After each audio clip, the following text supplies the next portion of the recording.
Hi, my name's Andy Bentley. I'm from Swindon Green Party. On Saturday, I spoke to the hundreds of people who turned up outside the offices of Robert Buckland MP to protest against the proposed shutdown of Parliament. Now here I am stuck in a hotel room, so I thought I would share it with you. Last week, Boris Johnson put to the sword his claims that he wanted to unite a divided Britain.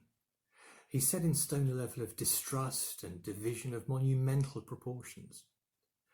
The way to really unite the country would be to put any Brexit deal to a people's vote. Let us decide, and not some vague in or out question that everyone can interpret to mean whatever they want, but the actual deal agreed with the EU, with all its failings. Give Leavers and Remainers alike the chance to know exactly what they're voting for and end the years of indecision.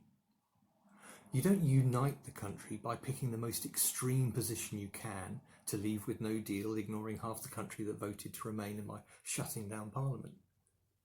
However it is dressed up, it is blindingly obvious that the purpose of suspending Parliament now would be to stop MPs debating Brexit and performing its duty in shaping a course for the country. They weren't my words, that was the Speaker John Bercow last week. And there have been plenty of others who just months ago during the Tory leadership campaign were lining up to denounce the idea of proroguing Parliament. Amber Rudd, the Work and Pensions Secretary, said it is a ridiculous suggestion to consider proroguing Parliament. She said the idea of leaving the EU to take back more control into Parliament and to consider the idea of closing Parliament to do that is the most extraordinary thing I've ever heard. The Chancellor, Sajid Javid, said, "You don't deliver on democracy by trashing democracy. We're not selecting a dictator for our country." Cabinet Office Minister Michael Gove said that it would not be true to the best traditions of British democracy. But where are all those politicians now? They're all keeping quiet, heads down, enjoying the jobs that they've been giving in the cabinet. And where are our local MPs in all this?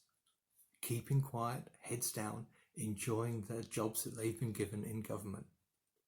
Like Boris Johnson, they've put their personal careers and the interests of their party above the interests of the country. And one more, Health Secretary Matt Hancock.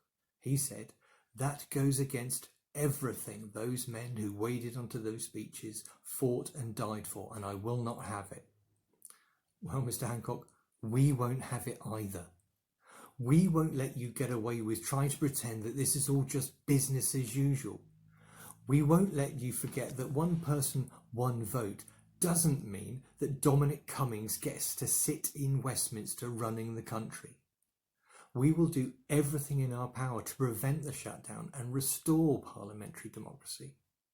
Instead of closing Parliament and swanning off to party conferences, our representatives in Parliament should be back at work making sure that we, the people, get the final say on Brexit. Give us a people's vote and end the years of indecision.